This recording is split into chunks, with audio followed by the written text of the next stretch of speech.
Assalamualaikum warahmatullahi wabarakatuh. Perkenalkan, nama saya Deloside Kobel dengan NIM 153420007. Baiklah, kali ini saya akan membahas tentang struktur perkembangan otak pada anak. Sebelum kita masuk pada pembahasannya, jadi dalam membahas perkembangan anak usia dini, khususnya perkembangan kognitif, akan selalu disisipi pembahasan mengenai otak. Perkembangan anak memiliki relasi atau hubungan yang kuat terhadap aspek-aspek perkembangan lainnya seperti kognitif, bahasa, sosial emosional, dan fisik motorik. Menurut Santrok, ia menyebutkan bahwa otak tidak hanya mengatur perilaku, tapi juga otak mengatur metabolisme.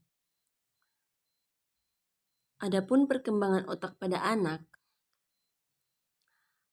otak merupakan organ tubuh yang posisinya berada di bagian atas tubuh manusia, yaitu di dalam kepala. Otak ditutup oleh tengkorak yang cukup kuat sehingga aman dari benturan. Mengingat organ otak ini cukup lunak sehingga dengan dibungkus oleh tulang tengkorak cukup aman dari benturan yang dapat menyebabkan otak terluka. Ini adalah gambaran. Berdasarkan gambar tersebut, bahwa terlihat perubahan jumlah serabut yang nampak pada otak semakin bertambah usia, maka semakin penuh serabut yang menutup permukaan otak.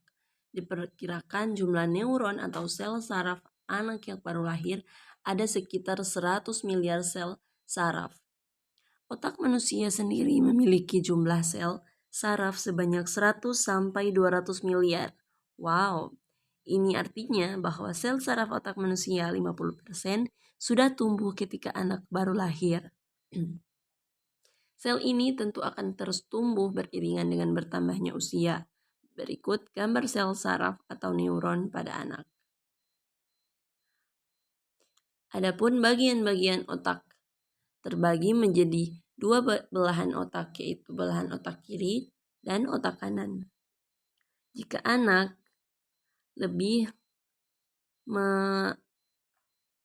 ke belahan otak kiri pemikirannya, fokusnya berarti ia akan lebih memilih sesuatu yang berurutan, belajar lebih baik dari bagian kemudian ke bagian, kemudian keseluruhan, lebih memilih sistem membaca fonetik.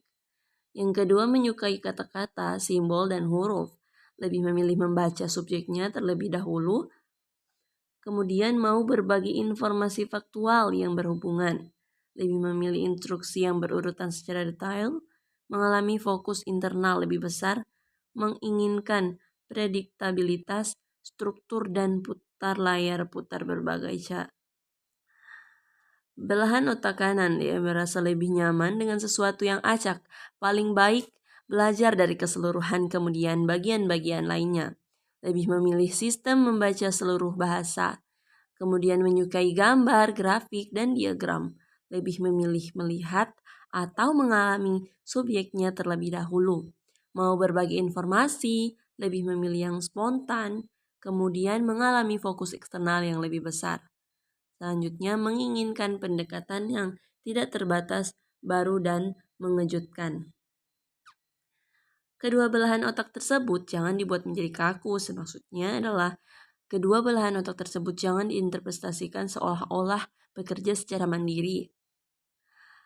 Tidak saling terkait belahan kiri dan kanan. Yang harus dipahami adalah bahwa belahan otak kanan maupun kiri bekerja secara bersama-sama di dalam merespon setiap stimulus yang masuk. Hal ini seperti yang dikatakan oleh Jerry Levy pada tahun 1983 yang menegaskan bahwa kedua bagian otak memang terlibat hampir dalam setiap aktivitas dan waktu serta derajat keterlibatannya merupakan faktor-faktor yang terpengaruhi. Di sini ada gambar otak dan penjelasannya.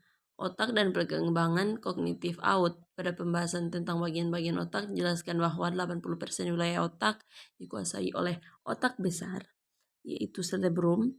Otak besar berperan dalam pengaturan semua aktivitas mental, yaitu berkaitan dengan kepandaian, ingatan, kesadaran, dan pertimbangan.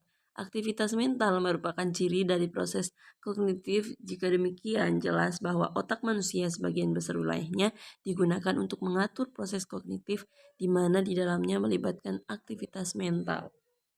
Baik, terima kasih. Itu saja yang bisa saya sampaikan. Wassalamualaikum warahmatullahi wabarakatuh.